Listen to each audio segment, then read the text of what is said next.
Burnaby is often praised as one of Metro Vancouver's crown jewels. Central location, rapid development, shiny new towers everywhere, but behind that glass and concrete is a city facing serious problems. A depleted city treasury, a homelessness crisis growing faster than anywhere else in the region, and rising violent crime and gang activity. Congestion so bad some call it Blade Runner without the neon signs, and housing so unaffordable even working families cannot stay afloat. This video is an honest look at the negative side of living in Burnaby in 2025, the issues residents are living throughout each and every single day. For years, Burnaby had a reputation as being a debt-free city sitting on a $1.2 billion capital reserve. That reserve now is basically gone. Soaring construction costs and changes to provincial legislation that limited the city's ability to collect developer funds has completely drained it. The fallout, major projects canceled, including the $240 million Confederation Park Community Center, and now a new infrastructure levy on homeowners adding to already heavy tax bills. As Councillor Sav Dhaliwal put it, by the end of 2024, it had basically exhausted a lot of our reserves. Between 2020 and 2023, homelessness in Burnaby surged 69%. The unsheltered population jumped from just 19 people to 77, and this isn't just about unemployment. Many are working residents who simply can't afford housing. Seniors are increasingly represented among the unhoused. The system is described as bureaucratic and reactive, leaving vulnerable people with nowhere to turn. This widening gap between income and cost of living is reshaping Burnaby's streets. On paper, Burnaby's crime severity index is down, but residences will still tell you something different. Violent crime and gang activity are on the rise, fueled by the toxic drug crisis. The city has already received $3 million in federal funding to fight gun and gang violence, and high-profile police operations like stepped-up patrols around Metrotown show the scale of the issue. Crime may not be dominating the official statistics, but it dominates public perception and daily life, which is very, very important if you are thinking of especially moving your family into an area in Burnaby. When we come to urban planning failures, the towers of Brentwood and Metrotown were supposed to showcase Burnaby's progress. Instead, critics call them faceless, monolithic blocks, creating a dystopian wall of glass and metal. Poor integration with existing communities has left residences with islands of wealth instead of connected neighborhoods. And what is the cost of that? Chronic congestion.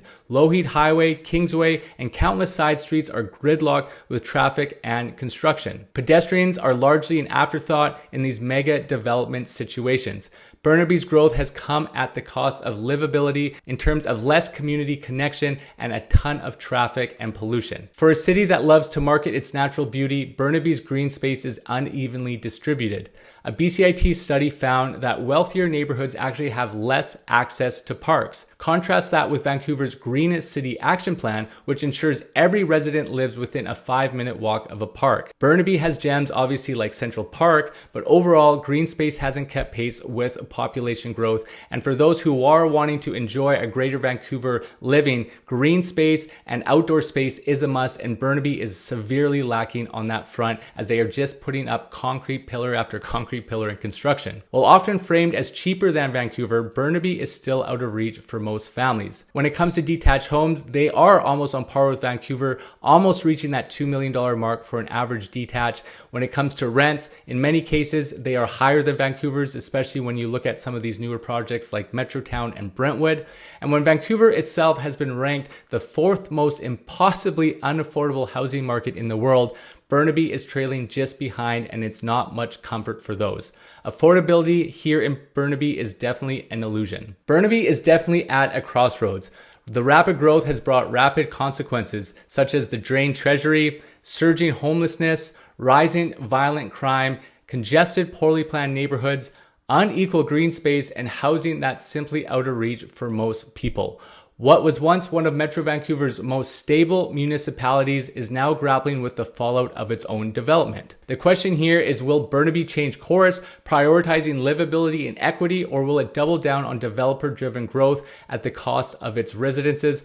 Only time will tell. Overall, I don't want this to be a negative video about Burnaby. There are several beautiful pockets within Burnaby as a whole. I've had great success with other clients who have moved into Burnaby and who have sought after certain communities in Burnaby, such as Capitol Hill, North Burnaby's beautiful, Vancouver Heights, Willingdon Heights, Brentwood Park. There are some very nice pockets in there, but I want this to be for someone who is considering Burnaby to understand what you are moving yourself into. I think the conversation is very different when it goes to condos versus the detached market. In the detached market, you can find spaces where you're going to be a lot closer to parks. You can be exit out of some of the crime areas. But if you are looking for condo living, strata living, you are going to find a lot of these challenges in terms of the congestion, in terms of the pollution, in terms of the noise levels, especially when you look at Brentwood and Metrotown, and now with a city that has run out of its treasury, and when it's run out of its surplus in funds,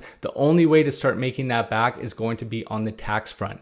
The province of BC has made it difficult because they have taken away land use control from municipalities, and so that takes a little bit of the power away from Burnaby, and that's how they were able to amass such a great buffer in their budget. But now that that is drained, that is something that you need to really consider, whether it's property taxes and other sort of taxes that are going to be passed down to residences here in Burnaby to try to build that up. If you are looking for something in Burnaby, please reach out to me. You can book a call with me. The QR code is in the banner. The link is in the description below. I'm not saying that you shouldn't move into Burnaby, but these are just some of the items that you need to be aware of. And like I said, I've brought many people into Burnaby this year. They could not be happier. And there are some pockets within Burnaby itself that are very, very beautiful.